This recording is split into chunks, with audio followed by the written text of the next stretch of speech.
Huwag bumalik sa ospital. Direktang hanapin si Fang Ye. Hindi ligtas doon. Walang sabi-sabing nagmaneho si Guiwei papasok sa Licheng. Sa ospital, katatapos ko lang operahan si Lola. Sunod-sunod kong ginamot ang mga nasugatang doktor, nurse at bodyguard. Noong una, kulang sa tauhan, mabuti na lang at dumating agad ang direktor. Nagpadala siya ng ilang surgeon para tumulong, kaya mabilis na natapos ang pagliligtas. Itinulak ko si Lola papasok sa silid. Sinabi ko sa direktor, pakialagaan po ang lola ko. May kailangan pa akong asikasuhin. Tumango ang direktor. Huwag kang mag-alala, ako na ang bahala. Lumingon ako kay Shen Qinghe. Dark Night Clubhouse. Medyo nagulat si Shen Qinghe. Teritoryo ni Fang Yi ang Dark Night Clubhouse. Bakit naisip ni Ginoong Fang na pumunta doon? Pero hindi na siya nag-isip pa. Habang nasa daan, paminsan-minsan ay tinitingnan ni Shen Qinghe ako sa rearview mirror. Hindi ako umiimik, ramdam ang nakakabinging bigat na bumabalot sa akin. Hindi pa niya ako nakitang ganito. Huminto ang sasakyan sa tapat ng Dark Night Clubhouse. Binuksan ko ang pinto at bumaba. Malamig kong inutos, maghintay ka sa ibaba. Akmang paalalahanan ako ni Shen Qinghe na kailangan ng imbitasyon para makapasok sa Dark Night Clubhouse nang makita niyang dire-diretso akong naglakad papunta sa pinto at walang sinumang bantay ang humarang sa akin. Nanlaki ang kanyang mga mata, puno ng pagtataka ang kanyang puso. Sino ba talaga si Ginoong Fang? Pagpasok ko sa clubhouse, diretsong sumakay ako ng elevator papunta sa ika-28 palapag. Paglabas ko ng elevator, nakasalubong ko ang isang grupo ng mga taong nagmamadaling lumabas. Nang makita ako ng babaeng lider, agad siyang lumuhod. Nanginginig ang boses niyang sinabi, Fang Yan. Hindi ko man lang siya tiningnan. Diretsong naglakad ako papunta sa isang maluwag na conference room. Nagkatinginan ang ilang tao sa likod, pinagpapawisan ang kanilang mga noo. Nagmamadali silang sumunod. Nang maisara ang pinto, muling lumuhod ang ilan. Isang babae ang nagsalita, patawad, Fang Ye. Kasalanan ko. Hindi ko inaasahang maglalakas loob ang pamilyang Miao na magdala ng baril. Ang babaeng nagsasalita ay si Qiao Sheng, ang pangalawang pinuno ng underworld, may libu-libong tauhan sa ilalim niya. Karaniwang tinatawag siyang Qiao Jai ng lahat. Pero sa sandaling iyon, ang mahigit 30 taong gulang na babaeng ito ay nakaluhod sa harap ko, nanginginig. Alam na alam niya ang ugali ko. Kahit na 19 na taong gulang pa lang si Fang Ye, kapag nagalit, mas malupit ang kanyang pamamaraan kaysa kaninuman. Hindi naman mahigpit si Fang Ye, pero pagdating sa prinsipyo, hindi siya pumapayag. Hinding-hindi niya pinapayagan ang sinumang lumabag sa kanyang mga limitasyon. Ang pagbabawal sa pribadong pagdadala ng baril ay isang bakal na batas na itinakda ni Fang Ye, at ito rin ang patakaran ng buong underworld. Pero hindi lang nilabag ng pamilyang Miao ang patakaran, muntik pa nilang makuha ang buhay ni Fang Ye. Ang responsibilidad na ito ay kailangan niyang akuin. Malamig ang tingin ko. Siksu Cheng. Magalang na sumagot si Qiao Sheng, inaasikaso niya ang pamilyang Miao. Kumuha ako ng beer sa refrigerator at uminom. Tawagan mo siya, patigilin mo siya. Ako na mismo ang aayos sa pamilyang Miao. Napasinghap si Qiao Sheng. Si Fang Ye mismo ang kikilos. Ibig sabihin, napakaseryoso na ng sitwasyon at hindi na maayos. Pero hindi siya nangahas na magsalita pa. Yumuko na lang siya. Opo. Inubos ko ang beer. Malamig ko siyang tiningnan. Kapag nilabag ang patakaran, may kailangang magbayad. Nanginig si Qiao Sheng. Handa po akong tumanggap ng parusa. Kahit anong ipag-utos ni Fang Ye. Wala akong oras para parusahan ka. Pumunta ka sa execution hall at tanggapin ang 20 hagupit. Itinapon ko ang walang lamang bote sa basurahan. Magpadala ka ng tao para protektahan ang lola ko. Kapag may nangyari pa sa kanya Hindi pa tapos magsalita, agad nangako si Qiao Sheng, huwag kayong mag-alala, Fang Ye. Isinusumpa ko sa buhay ko, hinding-hindi na mapapahamak si Ginang Chen. Tumango ako. Lumingon para umalis. Natigilan si Qiao Sheng. Hindi makapaniwala. Tapos na. Ayon sa dating gawin ni Fang Ye, dapat kalahating buwan silang nakahiga sa kama. Pero ngayon, basta na lang siyang pinapunta para tumanggap ng parusa. Hindi kaya hindi naman talaga sila gustong parusahan ni Fang Ye. Hindi alam ni Qiao Sheng na mula nang magkasama kami ni Bai Ningbing, unti-unting nawawala ang lakas ko. Ang mga away na ito ay wala ng kwenta sa akin. Hanggat hindi ako ginugulo ng iba, halos tamad na akong manggulo. Pero sadyang nilabag ng pamilyang Miao ang aking limitasyon. Pagdating ko sa pinto, biglang bumukas ito. Isang tauhan ang mabilis na pumasok. Nang makita ako, agad siyang yumuko at nag-report, "Fang Yan, may 2 tao sa labas na gustong makipagkita sa inyo." Kumunot ang noo ko. Kakaunti lang ang mga taong direktang makakarating dito. Sino? Sumagot ang tauhan, hindi ko po alam. Ang isa sa kanila ay malubhang nasugatan at walang malay. Mukhang tinutugis sila at tumakas papunta sa Licheng para humingi ng proteksyon sa inyo. Natahimik ako sandali. Malamig kong sinabi, dahil nakapasok na sila sa teritoryo ng Licheng, protektahan sila. Magpadala ng tao para dalhin sila sa ospital. Opo. Umalis ang tauhan. Hindi na ako nagtagal pa. Pagdating ko sa pinto, nakita ko si Guiwei na balisang nakatayo sa labas. Bakit ka nandito? Ginoong Fang. Gulat akong tiningnan ni Guiwei. Bakit kayo lumabas dito? Walang ganang sinabi ko, pero sa sandaling iyon, mabilis na tumakbo ang isang tauhan. Nagtatakang tiningnan niya si Guiwei, tapos ay sinabi sa akin, "Fang Yan, sila po ang 2 naghahanap sa inyo." Nasa sasakyan si Bai Ningbing, hindi ko siya napansin. Nang marinig ito, tiningnan ko si Guiwei. Anong nangyari? Parang nablangko ang isip ni Guiwei sa narinig na Fang Ye. Hindi niya narinig ang tanong ko. Fang Yan? Impossible. Si Fang Yan ang alamat na pinuno ng underworld. Ang Fang Yan na kinatatakutan ng buong Licheng. Impossible. Siguradong mali ang narinig niya. Naubos na ang pasensya ko. Malamig na parang yelo ang boses ko. Tinanong kita kung anong nangyari. Natakot si Guiwei at biglang natauhan. Umatake ang laso ni Senyorita at nabaril pa siya. Biglang nagbago ang mukha ko. Binuksan ko ang pinto ng sasakyan. Mahina ang paghinga ni Bai Ningbing sa loob, namumutla na parang papel ang mukha. Mabilis kong kinapa ang pulso niya. Biglang nanigas ang aking ekspresyon. Isang hininga na lang ang natitira. Agad kong kinuha ang mga pilak na karayom at itinurok sa puso ni Bai Ningbing. Malamig kong tinanong, paano siya nabaril? Nagmamadaling ipinaliwanag ni Guiwei, may inasikaso kami. Pabalik na kami sa lungsod ng tambangan kami ng mga kaaway.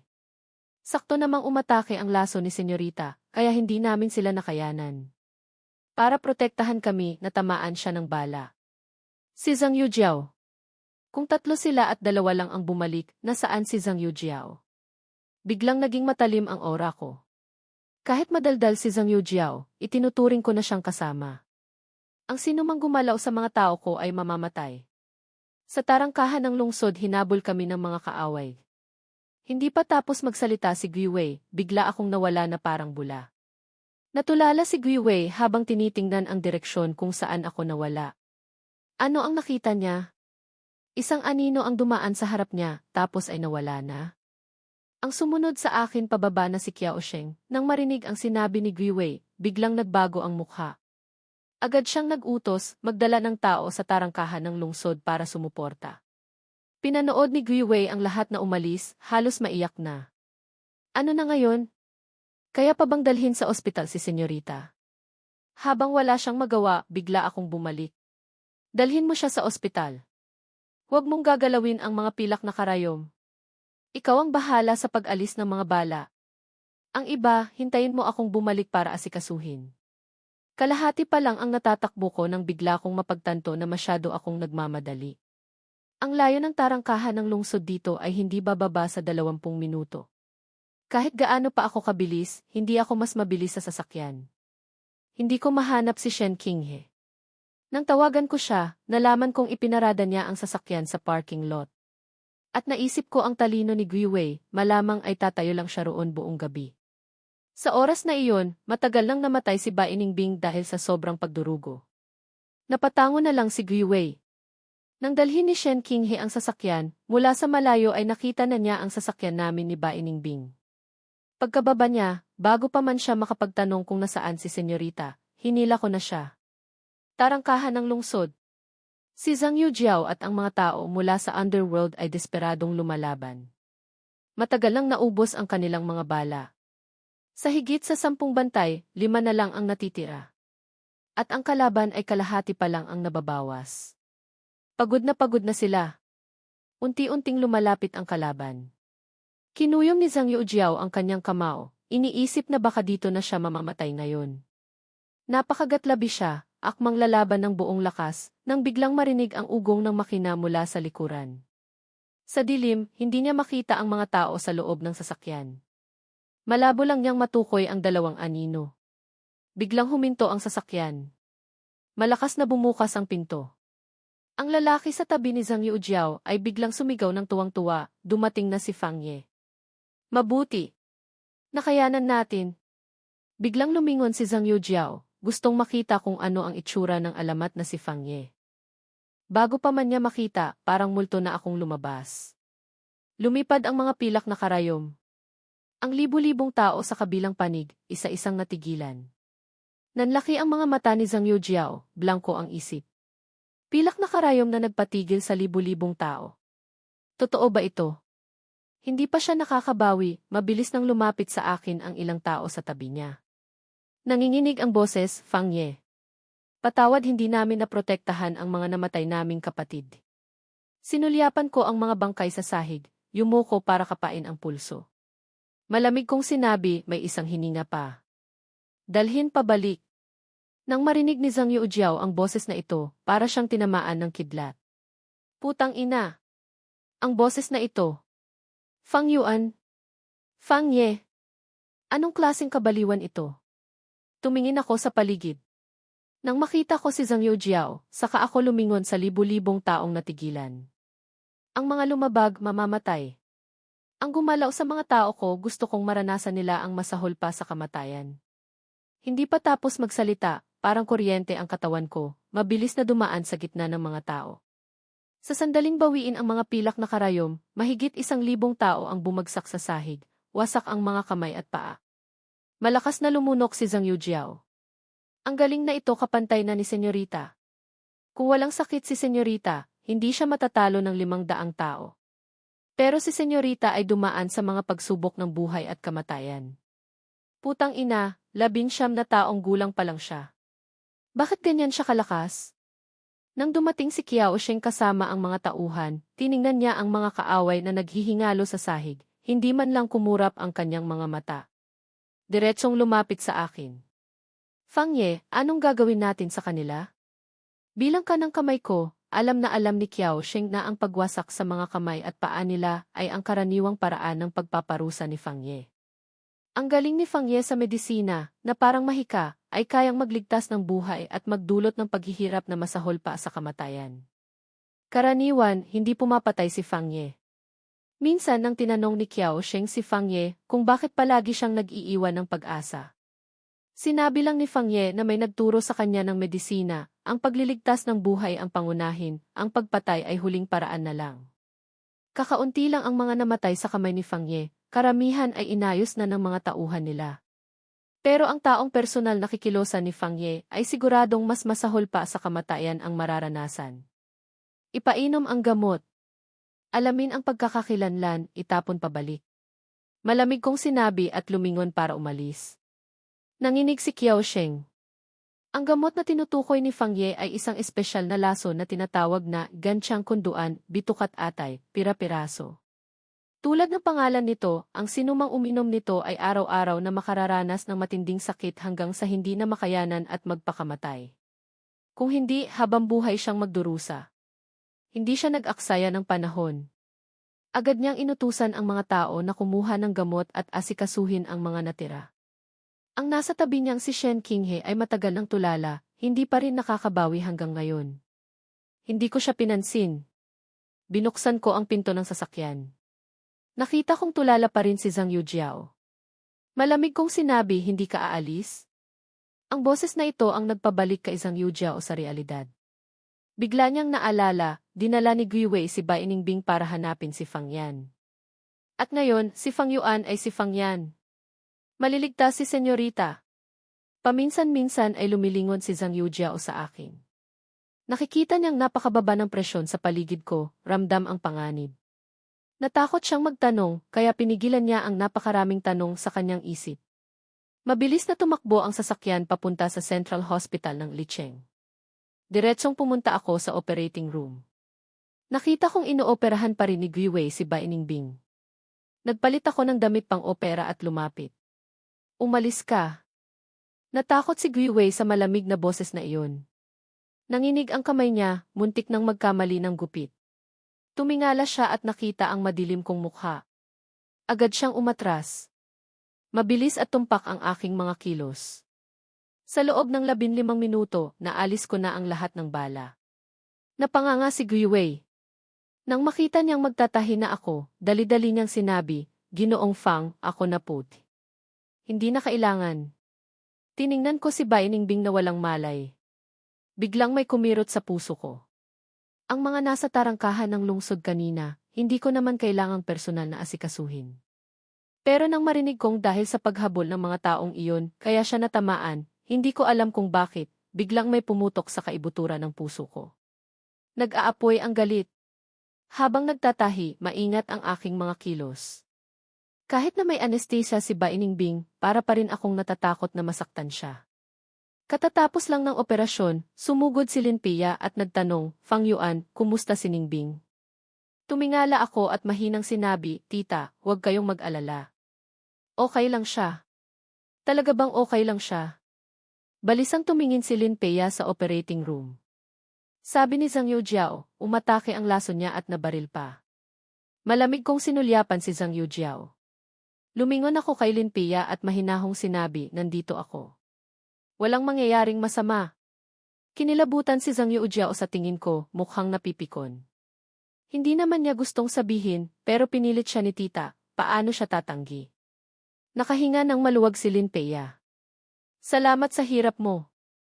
"Walang anuman." Pagkasabi, lumingon ako kay Shen Qinghe. "Hanapan mo ako ng 500 pilak na karayom. Pang-acupuncture na karayom. Sa loob ng 10 minuto, bilisan mo." Hindi nag-aksaya ng panahon si Shen Qinghe. Agad siyang umalis. Pagkalipas ng 4 na oras, sa labas ng silid, nang makita ng lahat na gising na si Bai Ningbing, sa wakas ay napawi na ang kanilang pag-aalala. Lalo na si Zhang Yujiao, sobrang nagpapasalamat. Si senyorita ang natamaan para protektahan siya. Kung may nangyaring masama kay Bai Ningbing, hinding-hindi niya mapapatawad ang sarili niya habang buhay. Mahina kong sinabi kay Lin Pia, na kontrol na ang lason. 10 araw pa, tuluyan na itong maaalis. Naalis na lahat ang mga bala. Gasgas lang sa balat. Magpahinga lang sandali, gagaling din siya. Hinawakan ni Lin Pia ang kamay ko. "Anak, pagod ka na siguro." Umiling ako. "Hindi po ako pagod. Tita, kayo muna ang mag-alaga sa kanya. May kailangan pa akong asikasuhin." Nag-aalala si Lin Pia na baka hindi ko kayanin. "Ganitong oras na ng gabi, anong kailangan mong asikasuhin? Bukas mo na lang gawin. Papahatid kita kay Shen Qinghe." Walang ganang sinabi ko, importante po. Natigilan si Lin Pia. "Sasamahan na lang kita." Nag-aalala ako kung mag-isa ka. "Hindi na po kailangan. Si Shen Qinghe na lang ang pasamahin ninyo. Aayusin ko ang tungkol sa pamilyang Miao." Kung sasama si Lin Pia, baka matakot pa siya. Nang makitang hindi mapapayag si Lin Pia, pinayuhan na lang niya ako. "Mag-iingat ka." Ang nasa tabi niyang si Zhang Yujiao, nang makitang okay na si Bai Ningbing, sumama na rin sa akin. Nahulaan niya kung anong gagawin ko. Napakalaki ng utang na loob nila kay Fang Yuan ngayong gabi, kailangan niyang tulungan akong makabawi. Sa sandaling iyon, sa loob ng silid, si matandang Ginang Ji ang nangunguna. Nang makita niyang nasa silid sina Bai Kang at Lin Pia, nagpakumbaba siya. "Ginoong Bai, Ginang Lin, dumalaw po kami kay senyorita." Walang emosyong tiningnan siya ni Lin Pia. Dahil sa akin, magalang pa rin ang kanyang tono. "Nag-abala pa po kayo, matandang ginang." Tiningnan ni matandang Ginang Ji si Sun Yuru, sinenyasan siyang ilabas ang mga biniling regalo. Naintindihan ni Sun Yuru. Inilagay niya ang mga regalo sa mesa at tumayo sa likod ni matandang Ginang Jai, pilit na nagpapakita ng dignidad at galang. Pero hindi niya alam na mula pa sa simula, hindi siya pinapansin ni Lin Pia. Kung wala si matandang ginang Ji roon, hinding-hindi niya bibigyan ng magandang mukha si Sun Yuru. Nakangiting sinabi ng matandang ginang, puno ng paggalang ang kanyang mga salita, hindi ko po alam kung ano ang gusto ni senyorita, kaya bumili na lang po ako ng mga pampalusog. Huwag po kayong magalit, Ginang Lin. Walang ganang sinabi ni Lin Pia, okay na po ang pagdating ninyo, matandang ginang. Hindi na po kailangan ang mga regalo. Katatapos lang operahan ni Ba Iningbing, hindi pa niya kailangan ang mga iyan. Baka ma-expire pa. Nanigas ang ekspresyon ni matandang ginang Jay. Pilit nang umiti. Ito po ay kaunting pasasalamat lang namin. Sana po ay huwag ninyong tanggihan, Ginang Lin. Ang mga nangyari kay Jailing ay nagpagalit kay senyorita.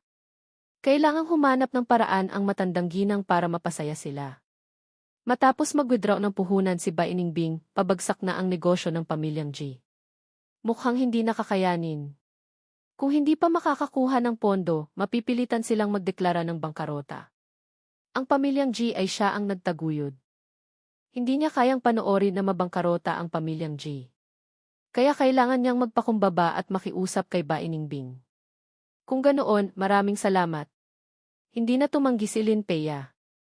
Iniisip niyang maghanap ng pagkakataon para magpadala ng regalo pabalik, para walang utang na loob sa isa't isa.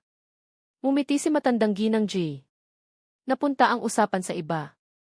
Nakita ko pong lumabas kanina si Fang Yuan. Bata pa lang iyon, walang gaanong pinag-aralan.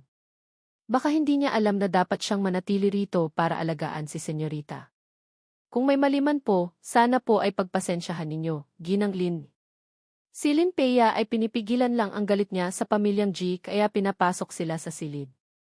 Ngayong ganito ang sinasabi ni matandang ginang Ji tungkol sa akin, agad na sumimangot si Lin Pia. Matandang ginang Jai, sariling desisyon ni Fang Yuan kung saan siya pupunta. Wala siyang obligasyong alagaan si Ba Iningbing.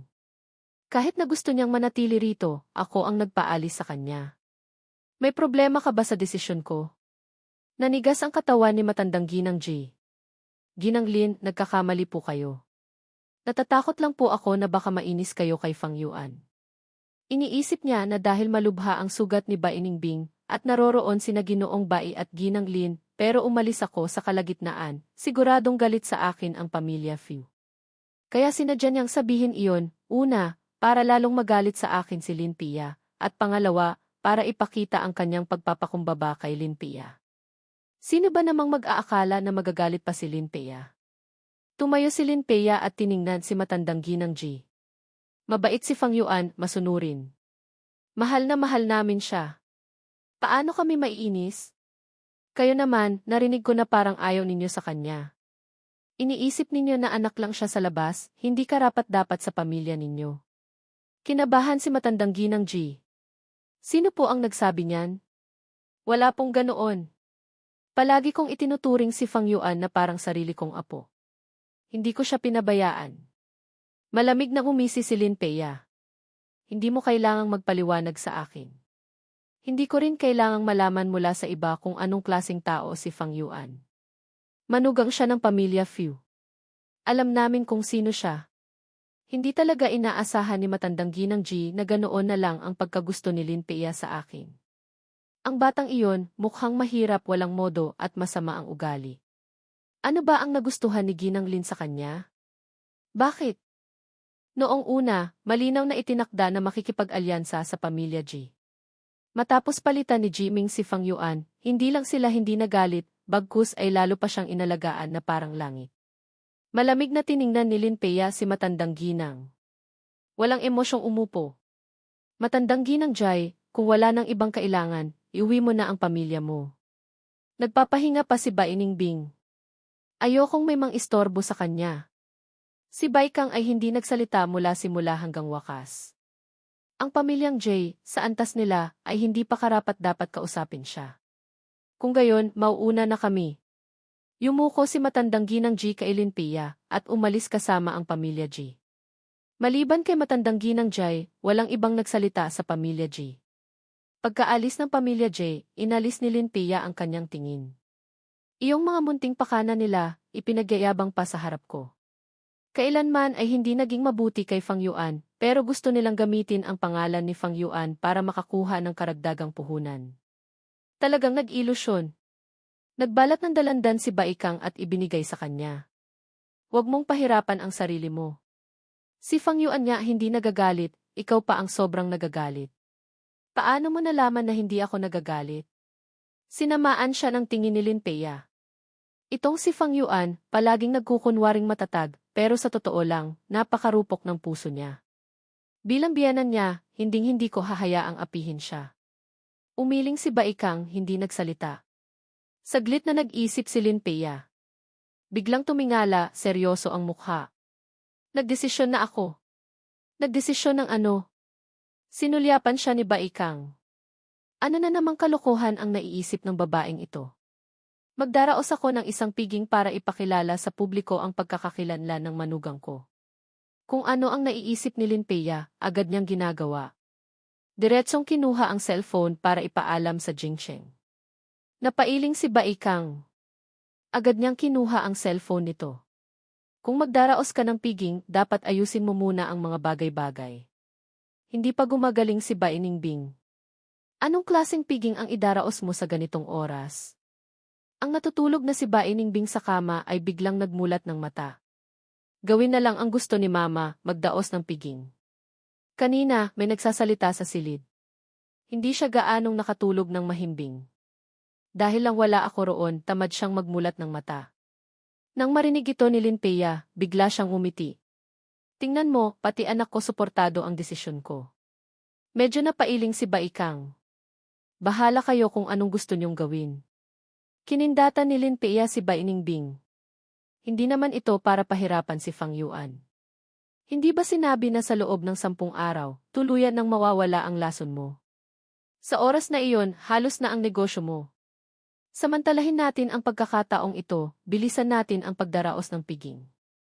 Ginagawa ko ito hindi lang para kay Fang Yuan, kundi para na rin sa anak natin.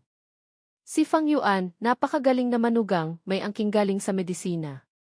Kung ayaw natin sa kanya, baka agawin pa siya ng iba. Paano kung maagaw siya ng iba?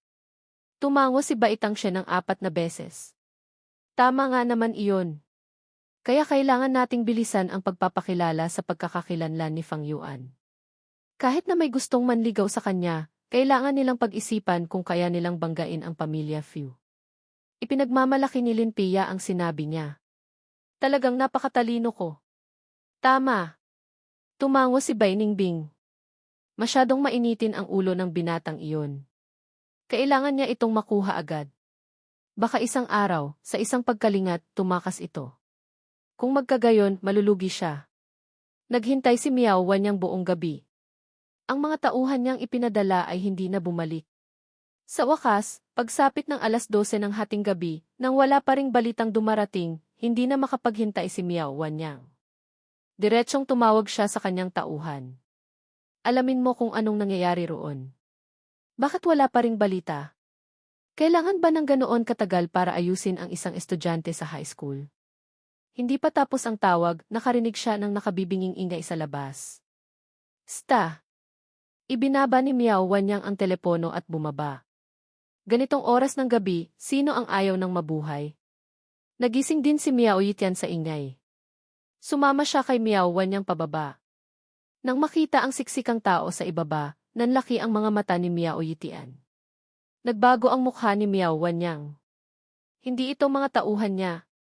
Kung may manghihiganti sa ganitong oras, hindi niya sila kakayanin. Asan? Utos ni Miao Wan niyang sa katiwala. Ipaalis mo muna si Senyorito. Hindi pa sumasagot si Asan, isang malinaw na boses ang narinig mula sa labas ng pinto. Walang aalis ngayong gabi. Kasunod nito, naghiwalay ang mga tao. Isang matangkad na binata ang dahan-dahang pumasok. Nang makita ni Tian ang dumating, biglang lumamig ang kanyang mukha. Hindi siya namatay. Hindi pa nakikita ni Miao Wan niyang ako. Matagal niya akong tiningnan, malamig na nagtanong, sino ka? Anong ginagawa mo sa bahay ko ng ganito kaingrande? Hindi tanga si Miao Wan niyang. Masyadong malaki ang agwat ng bilang nila ngayon. Hindi niya masisigurado kung makakaalis siya. Makikipagtalo na lang muna siya, naghihintay sa pagbabalik ng kanyang mga tauhan. Ngumiti ako. Sino ako? Hindi mo ba alam? Tinitigan ni Miao Wanyang ang mukha ko. Ang mga taong tapat ay hindi naglilihim. Ano ba talaga ang pakay mo? Itinaas ko